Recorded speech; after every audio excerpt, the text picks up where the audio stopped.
प्रभात देवियों और सज्जनों, मैं कर्नल सोफिया कुरैशी और मेरे साथ विंग कमांडर व्योमिका सिंह आज आपको 6 से 7 मई 2025 की रात 1:05 से 1:30 बजे के बीच भारतीय सशस्त्र बलों द्वारा अंजाम दिए गए ऑपरेशन सिंदूर के बारे में जानकारी देंगे। ऑपरेशन सिंदूर 22 अप्रैल को पहलगाम में हुए विभत्स आतंकवादी हमले के शिकार मासूम नागरिकों व उनके परिवारों को न्याय देने के लिए लॉन्च किया गया था। इस कार्रवाई में 9 टेररिस्ट कैंप्स को टारगेट किया गया और पूरी तरह से इसे बर्बाद किया गया। पाकिस्तान में पिछले 3 दशकों से टेरर इंफ्रास्ट्रक्चर का निर्माण हो रहा है। इसमें recruitment, indoctrination centres, training areas व लॉन्च पैड शामिल थे, जो पाकिस्तान और पाक अधिकृत जम्मू कश्मीर POJK दोनों में फैले हैं। Operation Sindoor was launched by Indian Armed Forces to deliver justice to the victims of Pahalgam terror attack and their families. 9 terrorist camps were targeted and successfully destroyed. Over the last 3 decades, Pakistan has systematically built terror infrastructure. It is a complex web of recruitment and indoctrination centers, training areas for initial and refresher courses, and launch pads for handlers. These camps are located both in Pakistan as well as Pakistan-occupied Jammu and Kashmir areas.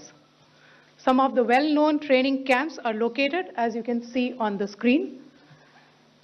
They are distributed from Savai Nala in the north, counting to approximately 21, ending at Bhagalpur to the south. इन लक्ष्यों का चयन विश्वसनीय intelligence सूचनाओं के आधार पर हुआ ताकि आतंक गतिविधियों की रीढ़ तोड़ी जा सके और यह खास ध्यान दिया गया कि निर्दोष नागरिकों और सिविलियन इंस्टॉलेशन को नुकसान न पहुंचे। The selection of these targets for Operation Sindoor was based on credible intelligence inputs and role of these facilities in perpetrating the terror activities. The locations were so selected to avoid damage to civilian infrastructures and loss of any civilian lives. This was done with due diligence, and the camps selected for targeting and their engagement will now be shown to you one by one. POJK के target मैं आपको बताना चाहूंगी। सबसे पहले सवाई नाला camp Muzaffarabad, जो कि POJK के लाइन ऑफ कंट्रोल से 30 किलोमीटर दूर है।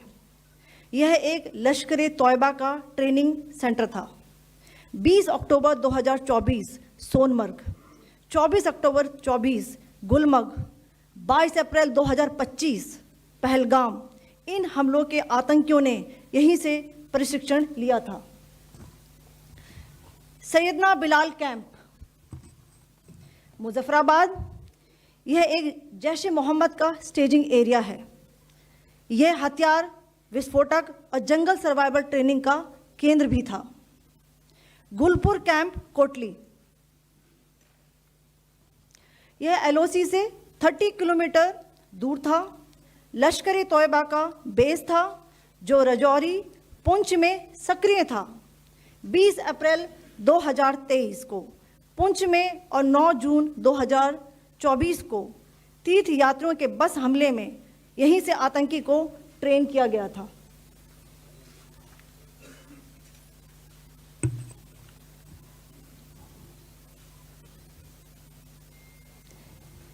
बरनाला कैंप बिम्बर, यह LOC से 9 किलोमीटर दूर है। यहाँ पर हथियार, हैंडलिंग, IED व जंगल सर्वाइवल का प्रशिक्षण केंद्र था। अब्बास कैंप कोटली,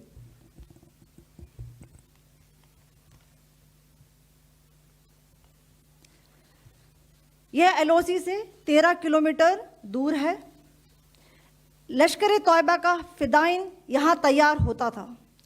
इसकी कैपेसिटी 15 टेररिस्ट को ट्रेन करने की थी।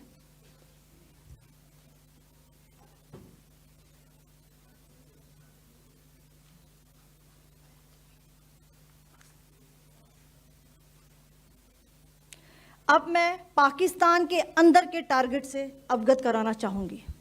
पहला, सर्जिकल कैंप सियालकोट।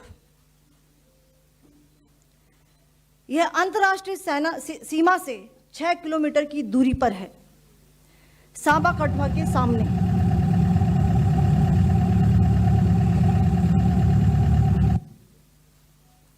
मार्च 2025 में जम्मू एंड कश्मीर पुलिस के 4 जवानों को की जो हत्या की गई थी, उन आतंकवादियों को इसी जगह पर ट्रेन किया गया था।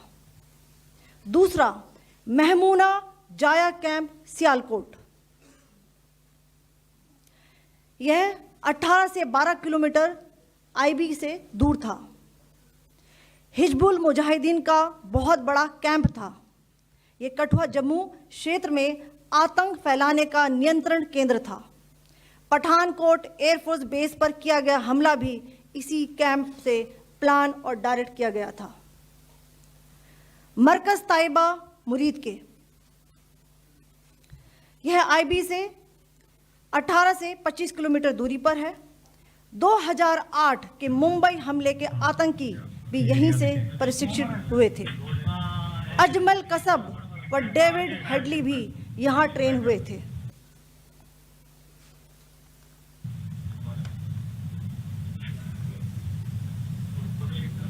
आगे दूसरा आया।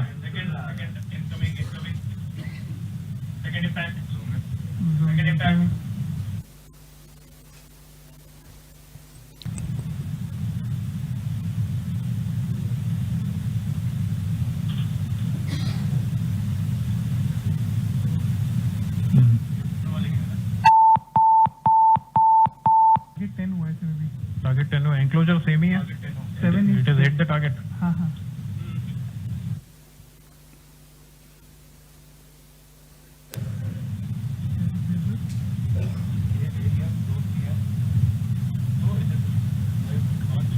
आ गया सर, इम्पैक्ट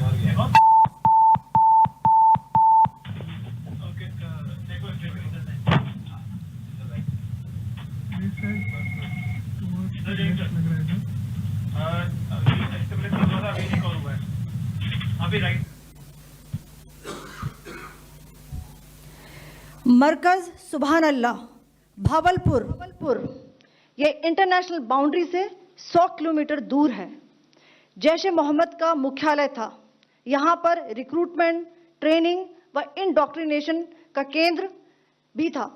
शीर्ष आतंकी अक्सर यहाँ आते थे। मैं आप सबको बताना चाहती हूँ कि किसी भी सैन्य ठिकाने का निशाना नहीं बनाया गया और अभी तक किसी तरह की नागरिक क्षति की रिपोर्ट नहीं है। धन्यवाद। जय Hind. The strike on the terror camps were undertaken through precision capability, as shown to you.